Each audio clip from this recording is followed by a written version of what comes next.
Buenas tardes para nuestra audiencia. El día de hoy nos encontramos en compañía de los estudiantes de la Corporación Universitaria Iberoamericana de la Facultad de Derecho. Vamos a tocar unos temas bien importantes sobre la ley y la justicia y algunas preguntas relacionadas con la Escuela Austriaca de Economía. El grupo está conformado por Adriana Marcela Segura, Nora Consuelo Aldana, Rafael Antonio Aldana, Joimer Robles Sepúlveda, José Bernardo Cárdenas. A continuación, vamos a hablar con Rafael respecto a que nos visualice qué significado tiene la Escuela Austriaca de Economía. Un saludo muy especial para todos, la Escuela Austríaca de Economía. Bueno, la Escuela Austríaca de Economía, su historia se remonta a la década de 1870 con la publicación de Principios de Economía de Karl Menger en 1871. Se distingue porque el pensamiento económico que enfatiza la importancia de la libertad individual y los procesos de mercado libres se basa en la idea de que las decisiones individuales impulsadas por el interés propio y la búsqueda de beneficios son el motor de la economía, promueve la libre competencia, aboga por un gobierno limitado con un papel principal en la protección de los derechos de propiedad. La aplicación de la ley y la garantía de un marco legal establece que permita que los mercados funcionen libremente. Considera el derecho como un elemento fundamental para comprender y analizar la economía, por brindar un marco regulatorio que al ser claro y estable facilita la actividad económica y el funcionamiento del mercado proporciona el marco legal necesario para la protección de la propiedad, la ejecución de contratos y la garantía de un ambiente de negocios estable. Muchas gracias, Rafael, por esos aportes tan importantes y mencionar qué es la Escuela Austriaca de Economía. A continuación, Adriana Marcela, cuéntanos, ¿cuál es la tesis que la Escuela Austriaca de Economía tiene sobre la democracia? Muy buenas tardes, cordial saludo, docentes y audiencia. Sí, la Escuela Austriaca tiene como esta tesis de la economía de la democracia, porque para ellos la democracia es un instrumento para resolver conflictos pacíficamente, pero también la escuela ha manifestado como su inconformidad porque a veces el gobierno puede utilizar esta democracia de forma incorrecta o a veces abusan de ella. También tiene la visión matizada de la democracia, si bien reconocemos la importancia de esta para la resolución pacífica de conflictos y la protección de derechos. Muchísimas gracias. Gracias, Adriana, por tan importantes aportes y reflexiones. Por su parte, Rafael Antonio, cuéntanos, por favor, ¿cuáles son los argumentos que utiliza la Escuela Austriaca de Economía para su crítica a la democracia? Claro que sí, desde el punto de vista de la filosofía del derecho, la democracia ha sido un objeto de diversas críticas, especialmente desde la óptica de la Escuela Austriaca de Economía. Los autores de esta escuela han señalado múltiples problemas relacionados con la interferencia del poder estatal y su impacto sobre la libertad individual y los principios del mercado. Uno de los principales argumentos que emplea la escuela austríaca para criticar la democracia es que este modelo permite una excesiva intervención del Estado en la economía, lo que a su vez genera distorsiones en los mecanismos naturales del mercado y limita la libertad económica de los individuos. Para Kachanowski, la democracia, al ser un sistema que otorga poder político a la mayoría, corre el riesgo de derivar en lo que Frédéric Bastiat denomina el saqueo legal, es decir, la utilización del poder legislativo para redistribuir la riqueza de manera injusta y arbitraria. Según Bastiat, la ley debería proteger la propiedad privada y las libertades individuales. Pero en los sistemas democráticos se utiliza para obtener beneficios por parte de grupos de intereses que van en contra de los principios de la justicia y el derecho. Por su parte, Giovanni Santori también aborda esta crítica al señalar que la democracia, la ley se puede transformar en un instrumento al servicio de la mayoría, erosionando la verdadera libertad individual. Esta visión es compartida por la Escuela Austriaca de Economía, la cual sostiene que la democracia puede llevar a decisiones colectivas que no es necesariamente reflejan la voluntad de todos los individuos, sino más bien la de grupos mayoritarios, lo que puede resultar en una imposición de intereses. Ludwig Eichmann destaca que el intervencionismo estatal en economías democráticas a menudo justifica por la protección social o económica, va en contra de los principios del libre mercado que promueve la escuela austriaca. Este autor sostiene que el intervencionismo es una amenaza para el orden espontáneo del mercado y para la evolución natural de las ideas económicas, que debería basarse en la cooperación múltiple y no en la cohesión estatal en términos de la filosofía del derecho. Tenemos también como autores como Rojas González, que considera que la crítica a la democracia desde la escuela austriaca parte de una concepción del derecho y la libertad más cercana al liberalismo clásico, donde la ley debe limitarse a proteger los derechos fundamentales como la propiedad y la libertad, y no debe convertirse en un instrumento de redistribución social. En resumen, los principios argumentos de la escuela austriaca de economía en su crítica a la democracia incluyen excesiva intervención estatal en uso de la ley para el saqueo legal, imposición de decisiones colectivas en peligro de intervencionismo económico. Se puede concluir que la Escuela Austriaca de Economía no es una contraria a la democracia en sí misma, sino que critica la forma en que puede ser utilizada para interferir en la economía y afectar el funcionamiento del libre mercado. Su argumento principal es que la libertad individual y el libre mercado son los mecanismos más eficientes para lograr la coordinación económica y la prosperidad, y que la democracia como sistema de gobierno mayoritario puede no ser compatible con estos principios. Muchas gracias. Muy bien, Rafael, muchas gracias por esos aportes y reflexiones. A continuación, Joymer Robles, cuéntanos, ¿cuál es la tesis que la Escuela Austriaca de Economía tiene sobre la monarquía? Compañero, muy buenas tardes para todos. La escuela austriaca tiene cuatro puntos muy importantes en esta tesis, los cuales les voy a explicar a continuación. Según Hans Hermann Hoppe, en el punto número 1 habla sobre la propiedad frente a la administración temporal. El monarca ve el Estado como un patrimonio familiar que quiere conservar y transmitir a sus herederos. Por el contrario, en democracia, los gobernantes son elegidos por tiempos limitados y tienden a explorar el Estado para beneficios inmediatos, para gastos públicos, clientelismo y endeudamiento. Como segundo punto, podemos ver menos incentivos para la redistribución coercitiva. ¿Esto qué quiere decir? Que el monarca no necesita comprar votos ni satisfacer a mayorías. Por ello, hay menos presión para redistribuir la riqueza mediante impuestos y subsidios. En el punto número 3, vemos menor intervención económica. Según esta visión, el monarca tiende a intervenir menos en la economía para no desincentivar la producción y la acumulación de riqueza de la cual él también se beneficia.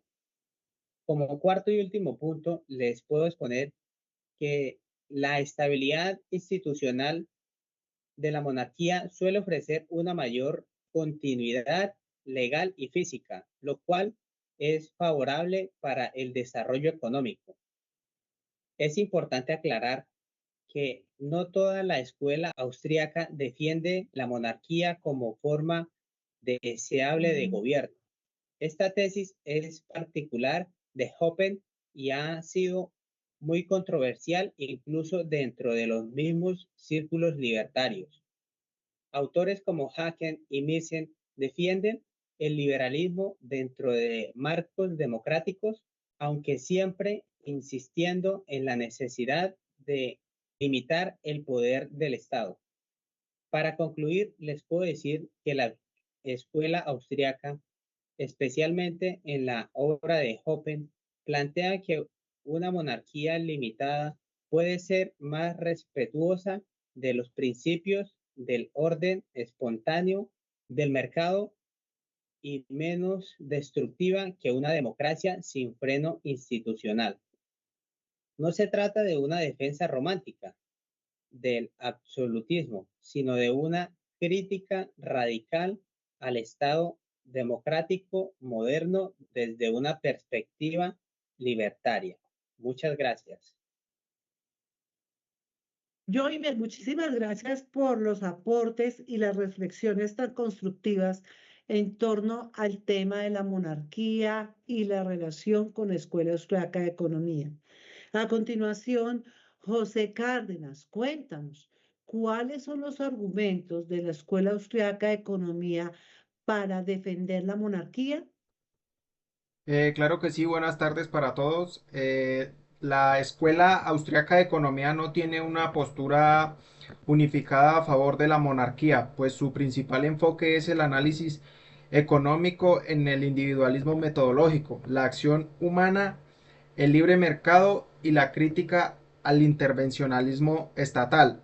Sin embargo, algunos pensadores cercanos a esta escuela o influenciados por ella han argumentado a favor del sistema político tradicional, como las monarquías, desde perspectivas complementarias con argumentos no necesariamente económicos, sino más bien políticos y filosóficos. Uno de estos argumentos es la monarquía como limitación al poder democrático ilimitado. Autores como Hans Hermann Hoppe, en su escrito Democracia, el Dios que falló, dice que las monarquías tradicionales tienden a tener menos incentivos para explotar a largo plazo a sus súbditos, ya que el monarca ve el reino como una propiedad hereditaria. En cambio, en una democracia los políticos tienen incentivos para maximizar el corto plazo mediante el gasto deficitario y la distribución, lo que lleva a un crecimiento insostenible del Estado.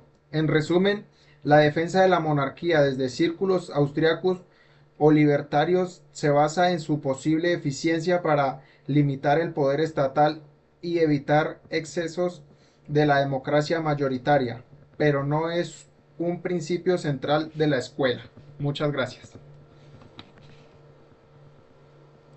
Y los aportes, José. Nora Consuelo, coméntanos sobre qué relación tiene la idea de monarquía con la propiedad privada. Buenas tardes.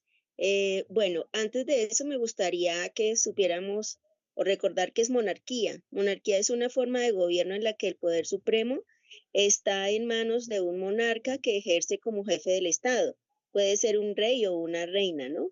Y la propiedad privada es un derecho natural que surge del trabajo y la mezcla de la labor humana con los recursos naturales según Lucker de 1689. Bueno, pero entonces abordemos a nivel histórico cómo es esa relación entre la monarquía con la propiedad privada, ¿vale? En 1689, John Lucker, en su trabajo Dos tratados sobre el gobierno civil, él define la propiedad privada como un derecho natural producto del trabajo humano y critica la idea de la monarquía, donde este tipo de gobierno posee un control absoluto. En 1848, Karl Marx, en su obra El Manifiesto Comunista, Dice que la propiedad privada en manos de la monarquía genera desigualdades económicas. En 1968, Nikos Paulautsas, en su obra Poder político y clases sociales en el Estado capitalista, él indica que las monarquías modernas proponen por la protección y legitimización de la propiedad privada. En el 2012, Joseph Stiglitz, en su obra El precio de la desigualdad, indica que la monarquía influye en la distribución de la riqueza y la propiedad privada. ¿Listo? En políticas pues que favorecen a las personas que tienen más recursos económicos, o sea, las más ricas. Para finalizar, en el 2014, Thomas Piketty, en su obra El capitalismo del siglo XXI, dice que la concentración de la propiedad privada en la monarquía perpetúa las desigualdades económicas y sociales. Entonces, la relación de la idea entre la monarquía y la propiedad privada es que, en conclusión, esta perpetúa las desigualdades económicas. Que tengan una feliz tarde. Muchas gracias. Gracias, Nora Consuelo, por los aportes y reflexiones. A continuación, Joymer, ¿nos puedes comentar sobre cuál es el lugar de la ley en la filosofía del derecho, sobre todo si se tiene presente que el Estado siempre establece leyes basadas en una postura iusnaturalista o una postura iuspositivista? Claro que sí. El naturalismo sostiene que el derecho debe estar fundado en principio moral o racional. La ley es válida si se conforma con principios de justicia universal, racional o divina. El derecho positivo debe estar subordinado al derecho natural. Si una ley positiva contradice la ley natural, no debe ser obedecida. Principios clásicos en Santo Tomás de Aquino. Por otro lado, el iuspositivismo defiende que el derecho es un conjunto de normas creadas por una autoridad legítima, sin necesidad de estar conectada con la moral. La ley es válida si ha sido creada conforme a un procedimiento establecido. Por ejemplo, sin importar si la ley es justa o no, lo que cuesta es su validez. El Estado en esta visión es el creador exclusivo del derecho a través de su aparato legislativo. Ventajas del iusnaturalismo. Proporciona un criterio ético para juzgar el derecho. Crítica. Puede ser subjetiva y depende de qué se entiende por la ley natural. Por otro lado, en el iuspositivismo tiene una ventaja, la cual es otorgar certeza jurídica y separa derechos de moral. Crítica. Puede legitimar leyes profundas, injustas, si se apegan a la forma. La ley en la filosofía del derecho está determinada por la postura teórica que se adopte. En la práctica jurídica contemporánea es necesario integrar ambas perspectivas, el respeto por la legalidad, positivismo y la exigencia de la justicia y naturalismo. Combinación que permite que el derecho sea a la vez eficaz, legítimo y justo.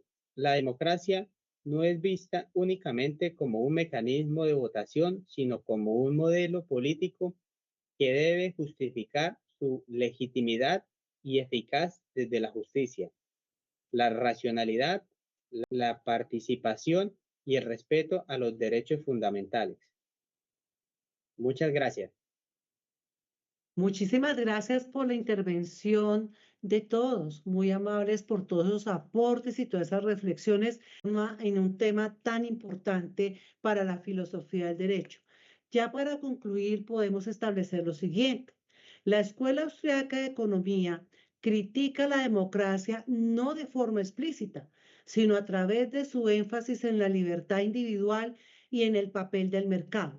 Su principal argumento es que la democracia, como sistema de gobierno de la mayoría, puede conducir a decisiones económicas que perjudican a la minoría y entorpecen el funcionamiento del mercado.